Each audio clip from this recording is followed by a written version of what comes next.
আজি 2024 বৰ্ষৰ 26 নৱেম্বৰ আমি কেইখনমান বছৰ আগবাঢ়ি যাওঁ 1600 চন এই 1600 চনতে ইংলেণ্ডত এটা কোম্পানী স্থাপন হৈছিল কোম্পানীটোৰ নাম আছিল ব্ৰিটিছ ইষ্ট ইণ্ডিয়া কোম্পানী তোমালোকে নামটো শুনিছা এই ব্ৰিটিছ ইষ্ট ইণ্ডিয়া কোম্পানীয়ে আমাৰ ভাৰতবৰ্ষলৈ আহিছিলে বেহা বেপাৰ কৰিবৰ কাৰণে আৰু আহি পেলাই তেওঁলোকে প্ৰথমতে বংগদেশত খোপনি পুতি পিছত বুজেই গজালি হৈ সমগ্ৰ ভাৰতবৰ্ষত সাম্ৰাজ্য বিস্তাৰ কৰি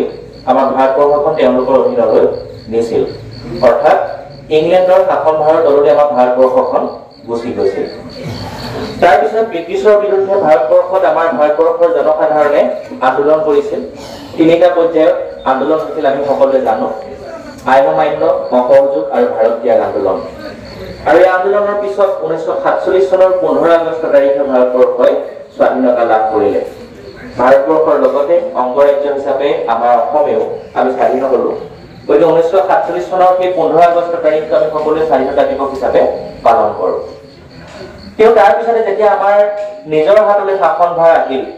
আমি চৰকাৰ গঠন কৰিব লগা হ'ল আমি দেশখন চলাবৰ কাৰণে আমাক এখন সংবিধানৰ প্ৰয়োজন হ'ল সংবিধান যাক ইংৰাজীত কোৱা হৈছে কনষ্টিটিউচন নীতি নিয়মৰ সমষ্টি দেশ শাসনৰ নীতি নিয়মৰ সমষ্টি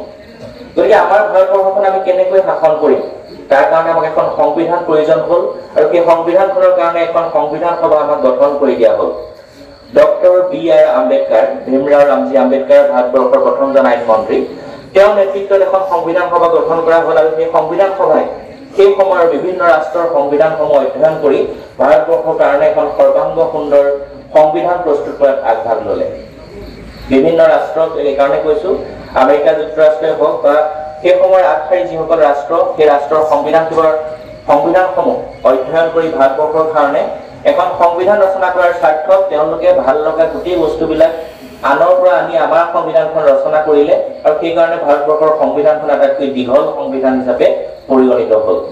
2 বছৰ 11 মাহ 18 দিনৰ মূৰত আমাৰ সংবিধানখন প্ৰস্তুত হ'ল আৰু 1949 চনৰ আজিৰ দিনটোতে অৰ্থাৎ 1949 চনৰ 26 নৱেম্বৰ তাৰিখটোত আমাৰ সংবিধানখন গৃহীত হ'ল আৰু সেই কাৰণে আজি আমি কনষ্টিটিউচন ডে হিচাপে দিৱসটো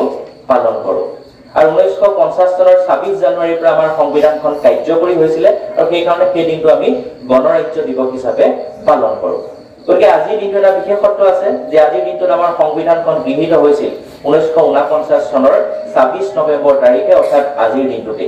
আৰু সেই কাৰণে আমাক ভাৰত চৰকাৰে আজিৰ দিনটো আমাৰ অসমৰ স্কুল শিক্ষা বিভাগে আজিৰ দিনটো আমাক উদযাপন কৰিব দিছে প্ৰাৰ্থনা সভা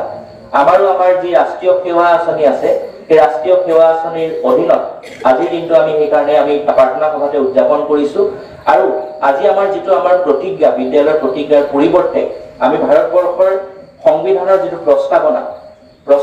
মানে বুজি পাইছে যে সংবিধানখনৰ প্ৰস্তাৱনাই হৈছে আমাৰ সংবিধানৰ পাতনি যে সেই প্ৰস্তাৱনাতে আমাৰ ভাৰতবৰ্ষৰ ন্যায় স্বাধীনতা সমতা আৰু ভাতৃত্ববোধ এই যে চাৰি আদৰ্শ তাক প্ৰতিফলিত কৰিছে সংবিধানখনৰ সমূহ আদৰ্শক প্ৰতিফলিত কৰিছে গতিকে আমি এই প্ৰাৰ্থনা সভাত আমাৰ এই সংবিধানৰ প্ৰস্তাৱনাটো আজি সকলোৱে শপত বাক্যৰূপে পাঠ কৰি আমাৰ সংবিধানখনৰ প্ৰতি আমাৰ আনুগত্য স্বীকাৰ কৰি আমাৰ সংবিধানখনৰ প্ৰতি আমি সন্মান প্ৰদৰ্শন কৰিম গতিকে মই সংবিধানৰ প্ৰস্তাৱনাটো পাঠ কৰিবৰ কাৰণে আহ্বান জনাইছো আৰু সকলোকে যেনেদৰে আমি প্ৰতিজ্ঞা লওঁ আমাৰ পুৱাৰ যেনেকৈ শপত বাক্য পাঠ কৰোঁ সেই একেধৰণে সন্মুখলৈ হাতখন দি আমি আমাৰ সংবিধানৰ প্ৰস্তাৱনাটো আমি গ্ৰহণ কৰিম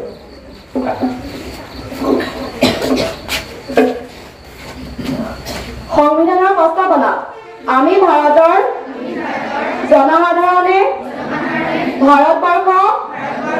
এখন সাৰ্বভৌম সমাজবাদী ধৰ্মনিৰপেক্ষ গণতান্ত্ৰিক গণৰাজ্য হিচাপে প্ৰতিষ্ঠা কৰিম বুলি দৃঢ় সংকল্প কৰি আৰু ভাৰতবৰ্ষৰ সকলো লোককে সামাজিক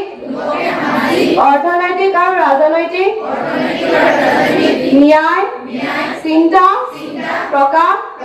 বিশ্বাস ধৰ্ম আৰু উপাসনাৰ স্বাধীনতা সমমৰ্যাদা